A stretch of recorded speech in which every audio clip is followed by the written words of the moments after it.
అందరికీ నమస్కారం. Welcome to my channel Manuj diaries. ఈరోజు మనం ఆ జగత్పితామహుడైన పరమశివుని పంచభూత లింగములలో ఒకటైన వాయులింగం ఉన్న శ్రీకాళహస్తీశ్వరుని టెంపుల్ని చూద్దాం రండి. ఎన్నాళ్ళ నుంచో అనుకుంటున్నానండి, ఇవాళకి కుదిరింది. తిరుపతి నుంచి ప్రతి 15 మినిట్స్కి ఒక బస్సు ఉంటుందండి. ఆ బస్సులో విండో సీట్లో కూర్చొని చల్లటి గాలిని పీలుస్తుంటే చాలా హాయిగా ఉంది. చుట్టూ పచ్చని పొలాలు, చెట్లు, దూరంగా కొండలతో పచ్చగా కనులకు ఇంపుగా కనిపిస్తుంది. నాకైతే హాయిగా అనిపించిందండి. మరి మీకు ఎలా ఉందో కామెంట్ చేసి చెప్పండి.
అలా చూస్తూ చూస్తూ ఎప్పుడో తెలియకుండానే నిద్ర పట్టేసింది.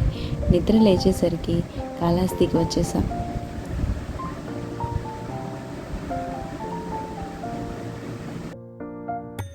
ఇక్కడి నుంచి చూస్తుంటే దేవాలయం యొక్క గాలిగోపురం అందరినీ ఆహ్వానిస్తున్నట్టు కనిపిస్తోంది.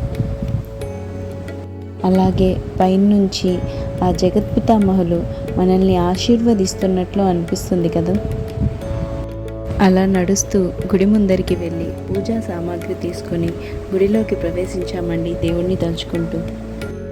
ఎంత ఎండ కాస్తుంటే కూడా గోపురం కింద నిలబడి ఉంటే చల్లగా ఉంది. మళ్ళీ ఇవి రాతి బండలు. ఎంతైనా మన పూర్వీకులు చాలా గ్రేట్ అనిపిస్తుంది ఇలాంటివి చూసినప్పుడు.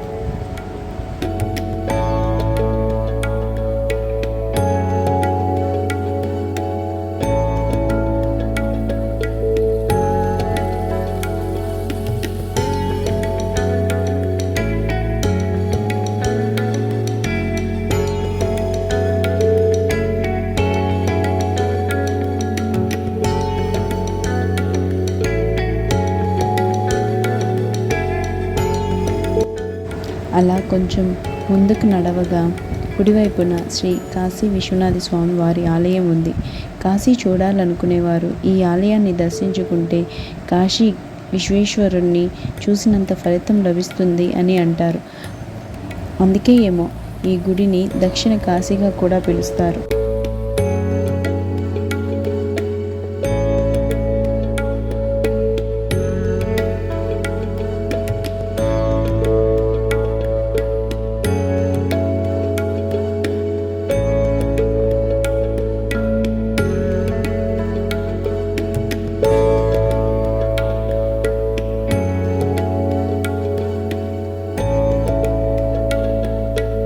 విశ్వేశ్వరుని పక్కనే అన్నపూర్ణాదేవి గుడి కూడా కొలువై ఉంది.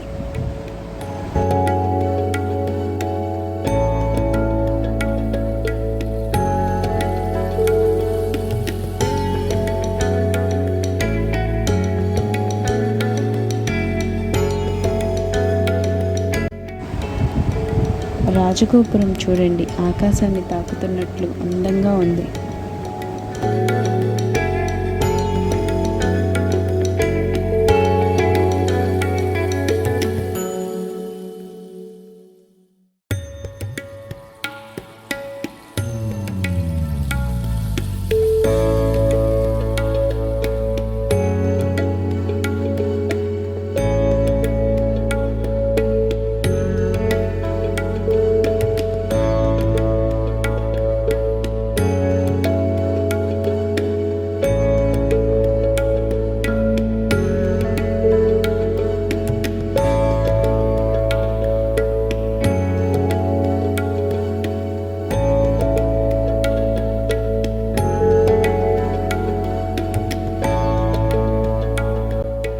దీని తర్వాత దర్శనానికి వెళ్ళిపోయాం, మొబైల్ జమ చేసేసి. ఎన్నో కోరికలు అనుకుని వెళ్తాం, కానీ ఆ తండ్రిని చూడగానే మనసును ఒకే ఒక మాట మెదులుతుంది, ఓం నమ శివాయ. ఇక అమ్మ గురించి ఏం చెప్పగలం? జ్ఞానప్రసూనాంబాదేవి జ్ఞానాన్ని ప్రసాదించమనడం తప్ప. పక్కనే కొండపైన భక్త కన్నప్ప ఆలయం ఉంటుంది. ఇక్కడే ఆయన తన కళ్ళని శివునికి అర్పించాడని ప్రతీతి. ఇంతటితో ఈ వీడియో సమాప్తం.